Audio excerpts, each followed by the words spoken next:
La tua esperienza lavorativa è interamente dentro Costa ed è particolare perché è partita proprio dal contratto formazione lavoro arrivando fino alla posizione di amministratore delegato. Il Chief Commercial Officer chiese che qualcuno andasse in Giappone di persona a capire il mercato, a capire cosa succedeva, le potenzialità, e alla fine poi mi chiesero di trasferirmi e di prendere la responsabilità da direttore generale di quella business unit. La pandemia è stato un momento di shock per noi. Io ricordo in Cina, io fermai le nostre navi prima che il governo cinese dichiarasse aperta la pandemia. La business unit di Costa Asia è stata riassorbita in una unica, io sono rientrato con lo stesso ruolo a livello globale. Sono diventato il capo di qualcuno che era il mio capo prima, per cui non semplice. Noi siamo in circa 1500 a terra, ma fra tutto sono 15.000 persone a bordo. Lui è Mario Zanetti, il CEO di Costa Crociere. Ha iniziato in Costa subito dopo gli studi, partendo dal livello più basso fino a scalare la vetta. In questo video non solo Mario ci racconterà la sua carriera, ma spiegherà anche come funziona il mercato delle crociere e il dietro le quinte di questo lavoro. Pensate che una nave da crociera può costare centinaia di milioni di dollari, sfiorando per le navi più grandi anche il miliardo. Ma prima di partire facciamo un po' di storia. Quando è nata Costa? Beh, nel 1854 Giacomo Costa fonda un'attività per commerciare olio e tessuti. Negli anni 20 la società acquisisce una flotta per il trasporto merci. Poi, dopo la seconda guerra mondiale, la famiglia Costa inizia con il trasporto passeggeri. Il 31 marzo 1948 la motonave Anna C parte da Genova verso Buenos Aires con ben 768 passeggeri. Seguono poi altre navi per rispondere all'alto flusso migratorio, ma queste sono ancora navi di trasporto di persone e non crociere. Sarà poi 11 anni dopo che nel 1959 la Franca C viene trasformata in una nave da crociera con cabine di classe unica e bagni privati. E sarà poi ufficialmente nell'86 che il brand Costa Crociere vedrà la luce. Negli anni poi le crociere diventano accessibili a un target più ampio, con nuove navi e programmi per famiglie, fino ad arrivare nel 1997 quando Costa entra a far parte di Carnival Corporation, la più grande azienda di crociere al mondo. Dal 2000 ad oggi l'azienda cresce. Le navi Costa sono le prime in Europa ad introdurre cabine con balcone privato. Negli ultimi anni la compagnia ha lanciato le prime navi alimentate a gas naturale liquefatto, Costa Smeralda e Costa Toscana, e oggi Costa Crociere ha una flotta di 9 navi battenti bandiera italiana con circa 18.000 dipendenti. Bene, ora torniamo a Mario e partiamo dalle origini. Sono nato vicino a Genova, ho studiato a Genova, sia al liceo che all'università, non sono mai stato uno studente esattamente modello. Poi a un certo punto ho trovato, credo fosse la prima università in Italia con questa vocazione ai trasporti e al settore marittimo, che era un po' un unicum. Mi ha interessato e ho iniziato un percorso coinvolgente per me, un percorso che non fosse ok, mi devo laureare. Tu hai fatto sport? Io ho fatto sport fino a 14 anni, quando il tempo me lo permetteva, giocavo sia a livello agonistico sia a rugby che a basket. Poi a un certo punto ho dovuto scegliere, un po' perché il tempo oggettivamente diventava difficile da gestire, un po' perché giocando a rugby gli avversari erano sempre più grossi e agguerriti, allora ho voltato specializzandomi un po' sul basket, sempre a livello di minors. Tifi il basket adesso? Sì, sono rimasto Virtus Bologna. Invece durante il percorso universitario hai un po' una svolta e tipo ti rendi conto che quella roba ti piace? O... No, mi rendo conto che passati i primi 2 anni in cui c'erano gli esami più generalisti, questa cosa mi prende, mi piace, inizio a studiare con passione e quindi anche ad accelerare un po' le cose, e da lì poi il passaggio ad applicare in un'azienda come Costa, che Genova era ed è un'icona, un marchio che rappresenta la città, che rappresenta anche fisicamente una visione dell'imprenditorialità, del fare impresa attraverso l'innovazione tecnologica, perché in porto a Genova vedevi queste navi che diventavano sempre più belle anche esteticamente, all'innovazione di prodotto. La storia di Costa che si studiava sui libri, che ancora adesso noi portiamo avanti, è la storia di un'azienda che ha trasformato quello che è stata, si è trasformata dal trasporto marittimo di olio al trasporto di passeggeri alla vacanza, quindi è stata un'evoluzione, è stato uno di quei casi meno clamorosi ma non meno importanti e innovativi di tante aziende che hanno lanciato nuovi prodotti. Costa ha rappresentato per Genova proprio questo percorso, per cui provare a entrare era uno degli obiettivi. La fortuna è stata una laurea abbastanza centrata per quello. Poi a me è sempre piaciuto molto viaggiare, quindi rispetto a tanti miei coetanei avevo un po' più di familiarità con l'inglese, quindi mi ha permesso di avere i primi 2 anni, all'epoca c'era il contratto di formazione lavoro. Prima esperienza post laurea? Sì, più o meno, erano ancora gli anni in cui si faceva il militare, quindi per cercare di finire in una location abbastanza vicino a casa mi ero tenuto un esame, la tesi, infatti poi ho avuto la fortuna di di farlo al distretto militare di Genova, perché dovevo appunto discutere la tesi. La tua esperienza lavorativa è interamente dentro Costa ed è particolare perché è partita proprio dal contratto formazione lavoro arrivando fino alla posizione di amministratore delegato. Nei punti più importanti, quali sono stati i passaggi cruciali che ti hanno portato da contratto formazione lavoro a diventare amministratore in questi anni? L'Oriente ha sempre giocato un ruolo importante nel mio percorso. La prima volta che l'Oriente ha bussato un po' a quelle che erano le sliding doors è stato nel 2000, quando il mercato giapponese iniziava a prendere un certo tipo di importanza. Il Chief Commercial Officer dell'epoca, una delle figure mitiche all'interno di Costa, chiese che qualcuno andasse in Giappone di persona a capire il mercato, a capire cosa succedeva, le potenzialità. Questo che anno era? 2000. E da quanto lavoravi già in Costa? 1 anno e mezzo. In che ruolo sei entrato? Come junior analyst adesso si direbbe, era un ruolo molto più tecnico, sulla parte di ottimizzazione vendite. Diciamo che è un po' un ruolo a metà. Per chi fa finanza tu eri troppo commerciale, per chi faceva commerciale troppa analisi, però era un ottimo punto di vista sull'azienda, perché per ottimizzare vendite devi capire quali sono le dinamiche commerciali, ma al tempo stesso devi avere una visione dell'impatto finanziario di quello che succede sul mercato. E quindi, siccome io nel mio curriculum avevo scritto la qualunque, non c'era nulla, quindi avevo scritto tutti i miei interessi, avevo raccontato la mia passione per i viaggi, di un viaggio che feci subito dopo il diploma nel 91 in Tibet, mi sembrava abbastanza curioso, sveglio, abbastanza junior per avere poco da perdere, e mi mandarono 1 mese in Giappone, dove riuscii a fare un lavoro abbastanza approfondito e feci una relazione che colpì abbastanza, e da lì è stato uno dei primi acceleratori del mio percorso. Era una ricerca sul mercato delle crociere in Giappone? Esattamente, quelle che potevano essere le potenzialità, il sistema di distribuzione. Che stanno combinando fondamentalmente? Sì, come essere più presenti direttamente anziché attraverso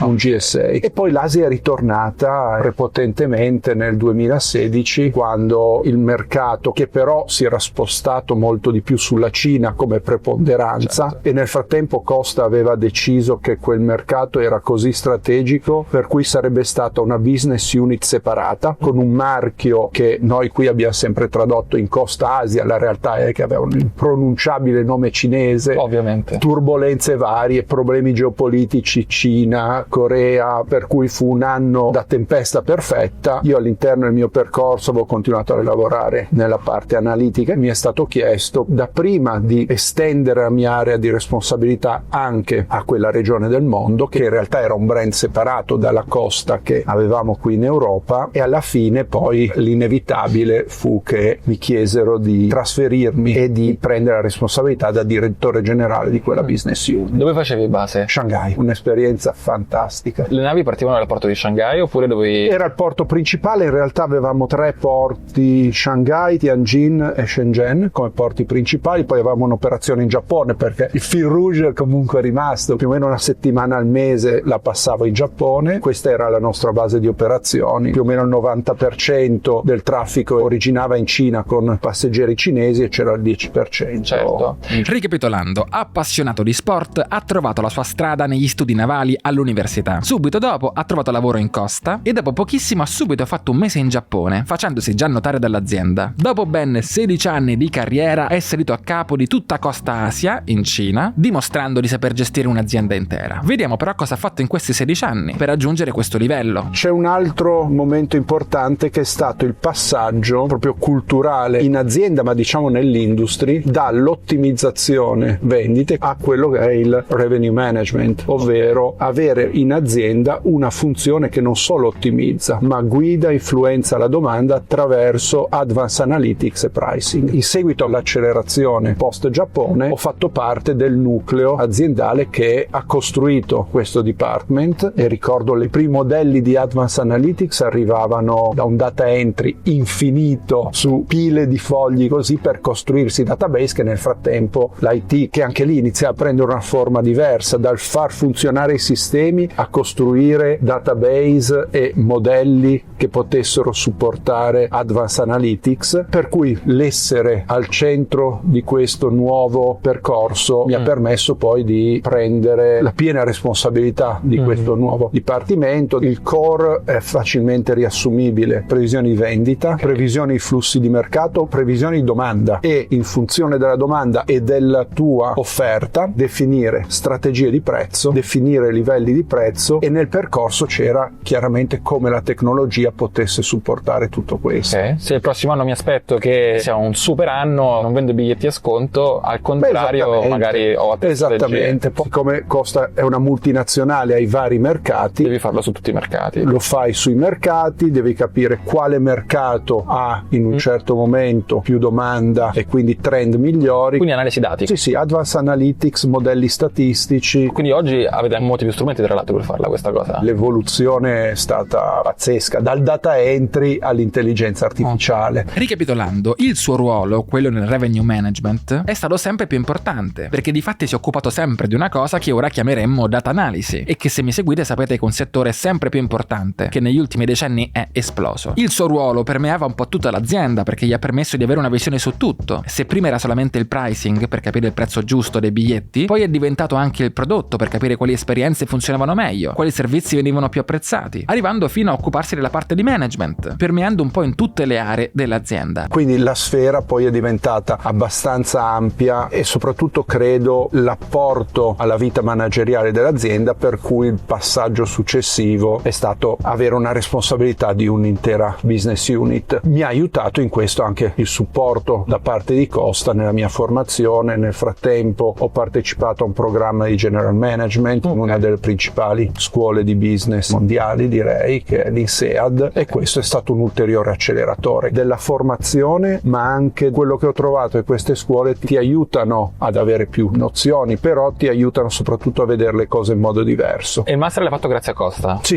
faceva un po' parte di un disegno che nel frattempo mi hanno cucito addosso. Ed è così che a distanza di anni è stato ritenuto pronto per dirigere tutta la parte di Costa Asia, che al tempo era un'azienda a sé che si occupava del mercato di Costa Crociere in Cina e in Asia. Costa Asia veniva da quest'anno in cui la geopolitica ci aveva impedito di andare ad esempio in Corea, che era una delle destinazioni fondamentali per il mercato cinese. Questo aveva generato delle turbolenze a livello di distribuzione. In Cina la distribuzione è uno dei fattori chiave, non solo nel turismo, per qualunque settore. Avere successo nella distribuzione è chiave, tanto quanto essere in grado di generare della domanda solida. La distribuzione sarebbe? Distribuzione sono i punti vendita. Sono i punti vendita. Sia diretto, ma soprattutto il punto vendita, lo shop fisico ed online di intermediari, quindi nel nostro caso le agenzie di viaggio. Arrivare alle persone. Alle persone nel momento in cui devono concretizzare l'acquisto. Certo. Anche perché soprattutto in Cina magari era ancora importante avere una rete fisica diffusa. In realtà io ho scoperto una Cina iperdigitalizzata già nel 2017. Una delle abitudini che si sono portato via è il giro senza contanti, perché in Cina erano totalmente useless. C'era già WeChat, c'era anche chi per strada ti chiedeva un aiuto che aveva il QR code, non ti chiedeva le monete, e la distribuzione era iperdigitalizzata anche attraverso canali opachi, perché WeChat, che è questo social media strumento di pagamento cinese, una super app, permette anche business peer to peer, che poi si può evolvere in canali opachi, però molto semplice, e quindi anche questa digitalizzazione andava da una parte cavalcata, dall'altra controllata. Anche questo è stato un ulteriore acceleratore di apprendimento, dall'andare dall'altra parte del mondo al cercare di capire un modello di business completamente diverso, senza escludere che hai a che fare con passeggeri che hanno esigenze, bisogni, aspettative completamente diverse da quello a cui eravamo abituati in Europa. Il cliente cinese non è come il cliente italiano. Qual è una differenza proprio evidente che uno può vedere? La scelta della crociera e quindi la discesa a terra. In Europa tipicamente si sceglie un viaggio per la destinazione e la destinazione si sceglie per quella che è l'esperienza che puoi fare a terra. Il passeggero cinese innanzitutto sceglie il mezzo, sceglie su che nave vado. Tu vai in questi terminal in Cina e ti sembra di essere in una stazione di noleggio auto. Tu hai tutte le compagnie di crociere che fanno vedere su che nave puoi partire, e poi quando scendi a terra è ok, dove posso andare a fare shopping. E poi si è evoluto con i social media, che sono diventati veramente parte della vita di tutti i giorni anche in Cina, ancora in modo più profondo di quello che vediamo noi, dove posso fare la foto che mi dà più status. Questa ad esempio è una grande differenza fra il viaggiatore cinese e quello giapponese. Il viaggiatore giapponese fa la foto per avere il ricordo per un viaggio che magari fa una volta nella vita. Il viaggiatore cinese, da quello che è stata la mia esperienza, fa la foto per dire di esserci stato e poter fare fare show off di questo. Certo. Quanto dura la parentesi in Cina? 2016 avanti e indietro, agosto 2017 con la famiglia, agosto 2020 rientro. E sei tornato in piena pandemia. Il rientro in una Genova in lockdown, diciamo che è stato non esattamente la gestione più semplice. E c'è stato anche un cambio di ruolo contestualmente? Nel frattempo la pandemia ha fatto rivedere le strategie aziendali, la business unit di Costa Asia è stata riassorbita in una unica, io sono rientrato con lo stesso ruolo a livello globale, quindi come direttore generale fino poi nel 2023 quando c'è stato il mio ingresso nel board e quindi amministratore delegato. Tra l'altro anche io sono stato in Cina, la prima volta un mesetto nel 2017 e la seconda volta nel 2019, sempre un mesetto, quindi magari ci siamo incontrati a Shanghai, chi lo sa. Vabbè, continuiamo. Le parti più difficili di questo percorso? La pandemia è stato un momento di shock per noi. Io ricordo in Cina, io fermai le nostre navi il 22 gennaio 2020 prima che il governo cinese dichiarasse aperta la pandemia. Ricordo la sera in cui il governo ha dichiarato chiusa la zona di Wuhan con tutte le notizie più disparate. Poi ci sono stati tanti momenti in cui di fatto il passaggio mi ha sempre dato quel senso di inadeguatezza al prossimo ruolo, che poi forse era anche quello che mi spingeva a lavorare per non esserlo, però diciamo ce ne sono stati più o meno ogni volta. Un po' il sindrome dell'impostore? Sì, ho detto prima o poi si accorgeranno che è tutto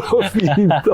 Chiaramente il passaggio da una realtà comunque dove ero comfortable, perché come quella del mio ruolo prima di andare in Asia, perché facevo quel lavoro che mi ero costruito da quasi 15 anni, avevo visto tutto, avevo scelto ogni persona con cui lavoravo, quindi avevo un team di totale fiducia. Prendere e all'inizio da solo andare dall'altra parte del mondo con persone che non conoscevi, un'organizzazione da ridisegnare completamente, quello è stato un momento in cui il senso di inadeguatezza è stato abbastanza messo alla prova. Tu eri super competente su tutta la parte di analisi, immagino anche marketing, vendite, parte commerciale, forse la parte di business, prodotto, c'era tutta la parte di prodotto, c'era tutta la parte anche tecnica, le navi. E quelle cose le in parte facendo? Il team mi ha aiutato molto costruendo intanto in vitro, quindi attraverso ricerca, dati disponibili, quello che era il mercato ma soprattutto il consumatore cinese in ottica di servizio del quale voleva usufruire. E poi per me la chiave è sempre duplice, ovvero studio ma alla fine vedere le cose, e quindi ho passato tanto tempo a bordo delle navi ad osservare insieme a chi lavorava con me e chi aveva quella diretta responsabilità. Quante crociere hai fatto dall'inizio? Complete pochissimo, meno mi do un obiettivo ogni anno di passare una 50 di giorni a bordo delle nostre navi. Quindi ti sei fatto anni interi?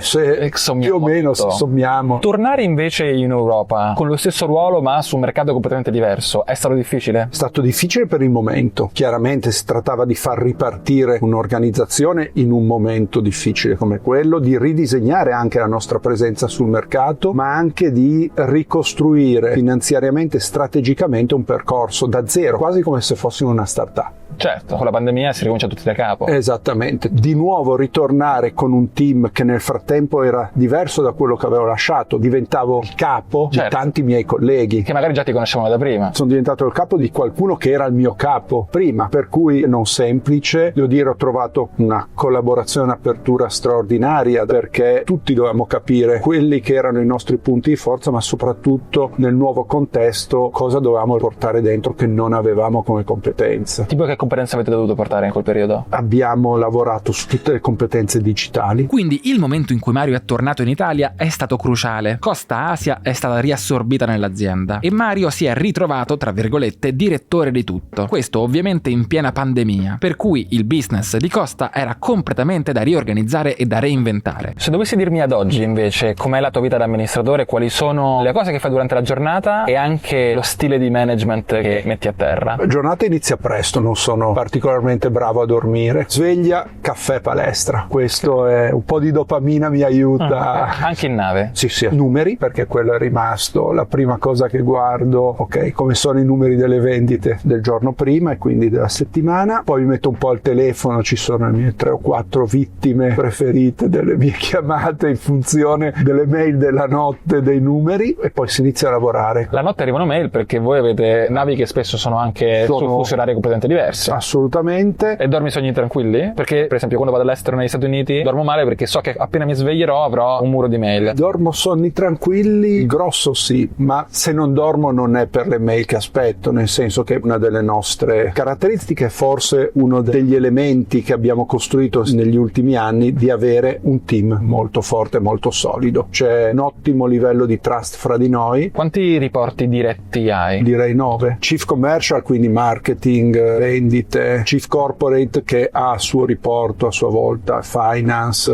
IT, Procurement, poi ho HR come riporto diretto, ho Revenue Management come riporto diretto, quello l'ho tenuto ovviamente, tutta la parte di Executive Communication. Questa è una delle novità che abbiamo introdotto a livello di organizzazione, ovvero avere chi ci aiuta a tutti quanti, non solo a me, nell'avere una narrativa coerente con quello che è la nostra strategia. Poi ho il controllo di qualità, mi piace avere un'idea sul nostro prodotto, mi piace avere riscontri, ma soprattutto credo sia fondamentale a chi fa questo lavoro avere l'empowerment di un riporto diretto al CEO, perché è un messaggio molto forte al resto dell'organizzazione su quanto per noi la qualità. Questo department rappresenta gli occhi del consumatore, rappresenta come il prodotto viene ricevuto, a prescindere da quello che sono le nostre intenzioni. Alla fine noi parliamo tanto di strategia ed è fondamentale, abbiamo una visione a 3-5 anni molto chiara, lavoriamo per raggiungerla, ma uso una citazione di chi è stato molto più bravo di me: alla fine l'unica strategia che il consumatore percepisce è come la esegui, il resto sono battaglie di PowerPoint. Il cliente ha sempre ragione, no? Esatto. E se dovessi dirmi lo stile di management? Credo e spero che la grande parte del mio lavoro sia quello di mettere le tantissime persone di altissimo livello con le quali ho l'opportunità di lavorare nelle condizioni migliori per dare il loro contributo, e questo abbiamo cercato di farlo diventare proprio un mantra culturale in azienda. Avendo un marchio forte, avendo l'opportunità di attrarre talenti, avendo tanti talenti all'interno, il limite che noi ci possiamo costruire è quello di non permettere a questi talenti di avere impatto e quindi anche di poter raggiungere le loro ambizioni. Fare carriera, realizzarsi, esattamente come te sei riuscito magari ad andare in Giappone quel mese, farti notare e dimostrare agli altri che eri capace. Esatto. E questo poi appunto si sta traducendo in cultura aziendale, perché questo può essere oggetto di un cascading a livello di tutta l'azienda, soprattutto ad esempio per quanto avviene a bordo delle navi. Noi siamo in circa 1500 a terra, ma fra chi è a bordo e chi è in riposo con le rotazioni sono 15.000 persone a bordo. Poi tra l'altro è dove succedono le cose. Quella è la parte molto importante, perché tante aziende hanno, magari se pensi ad aziende B2B, hanno poco contatto col cliente e quindi è molto facile avere controllo su come si comportano le persone. Quando però hai decine di migliaia di persone, tutte che hanno il contatto col cliente, è fondamentale che siano allineate su come ci si comporta, perché altrimenti ognuno fa come gli pare. La cultura è fondamentale. Questi numeri non ti permettono di dire perfetto, quando succede una cosa devi comportarti così. L'unica cosa che tu puoi cercare di fare è dargli il contesto. Sì. Quindi Mario ha tutto sotto controllo anche tramite i suoi riporti, con un occhio di riguardo verso i numeri, il controllo qualità e la cultura. La cultura aziendale sembra una buzzword, ma in realtà è fondamentale, specialmente in un'azienda dove hai migliaia di dipendenti sulle navi che tutti i giorni si interfacciano con i tuoi clienti, per cui è fondamentale che siano allineati con i valori dell'azienda. Bene, ma adesso affrontiamo un tema difficile. Le crociere si sono rivelate in questi anni tra i mezzi per passeggero a più impatto per l'ambiente, e quindi in che modo, ovviamente tutti, Costa compresa, stanno facendo in modo di ridurre l'impatto per passeggero di anno in anno. Mi chiedevo effettivamente nel pratico qual è la strategia per riuscire a mitigare questo problema. Parliamo di navigazione in generale, parliamo di passeggeri e merci. L'80% delle merci mondiali viaggiano via mare. L'impatto di gas serra emesso dai trasporti via mare è il 2%.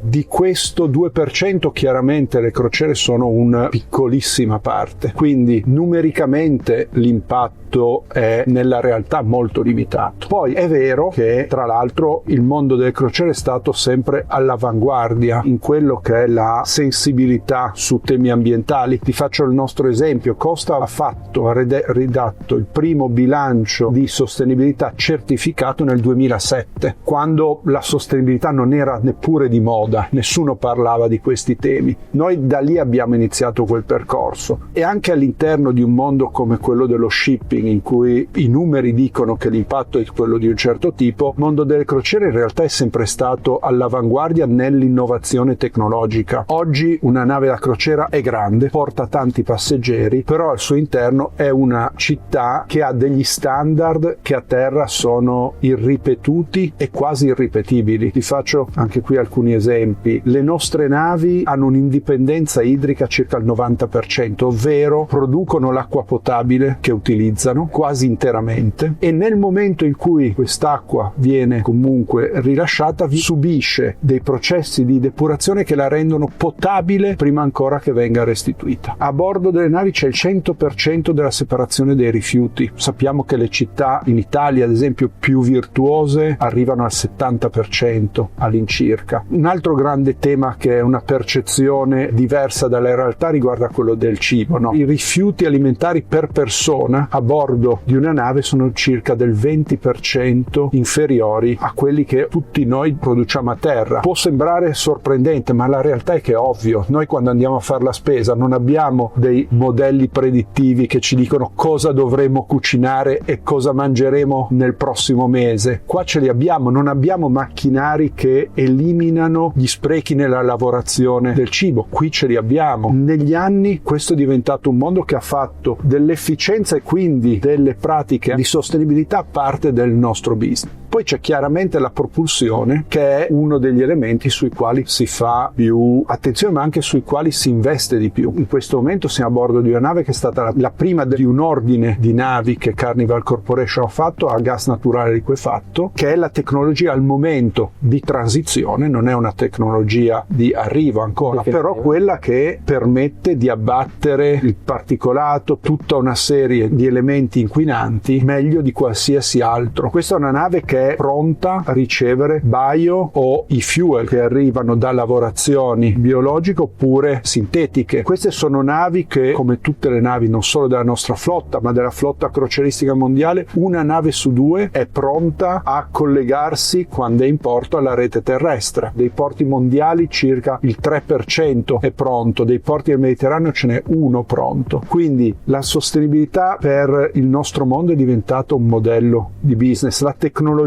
è normalmente adottata sulle navi da crociera e poi va sul resto delle navi. Tutte le nostre navi sono dotate di sistemi di pulizia dei gas di scarico. Abbiamo tecnologie che lavorano sull'idrodinamica delle navi, da vernici speciali che riducono l'attrito e quindi riducendo l'attrito quindi riducono le emissioni, a sistemi di bolle d'aria che vengono prodotte, che circondano lo scafo e che abbattono drammaticamente l'attrito e quindi il consumo. Stiamo lavorando tanto, la nostra ambizione è arrivare al 2050 con la nave a emissioni zero, e questo sarà frutto di un insieme di tecnologie. Ad oggi non c'è la tecnologia a emissioni zero. Chi fa ricerca e sviluppo vede al momento e sarà un insieme di batterie, sarà un insieme di collegarsi a terra quando sei in porto, alla rete di terra, carburanti alternativi, e tutto questo insieme già oggi viene testato perché poi si possa combinare tutto questo insieme di tecnologie, si possa arrivare a soddisfare la nostra ambizione, che è quella di avere la prima nave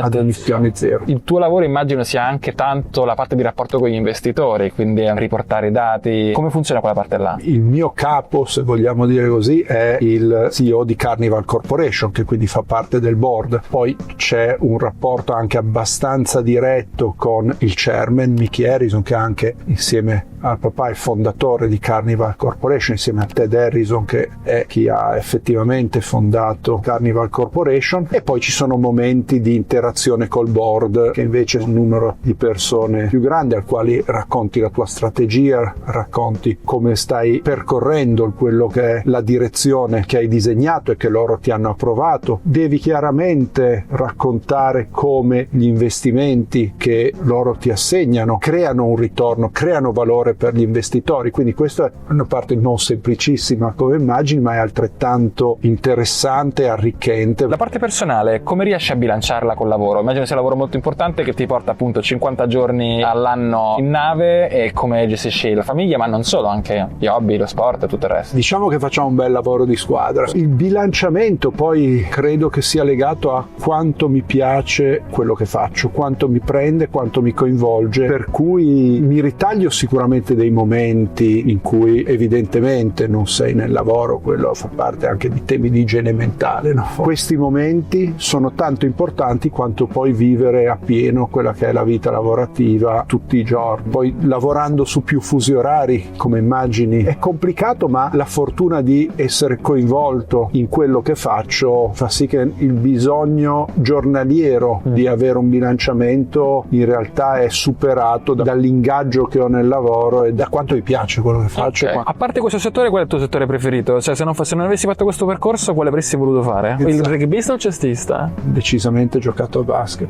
Il fisico e il talento avevano altre idee. Vabbè, non ti lamenti. Va bene comunque anche il filo di costa, va benissimo. Questa chiacchierata con Mario è stata veramente interessante. Lui sempre chiaro e dritto al punto. La sua carriera è veramente impressionante e il mercato delle crociere io non lo conoscevo così bene. È sicuramente impressionante il lavoro che stanno facendo per rimanere sempre aggiornati con i tempi e innovare non solo il prodotto ma anche la tecnologia delle navi. Fatemi sapere in un commento cosa ne pensate e quali altri imprenditori e aziende vorreste che io mostrassi.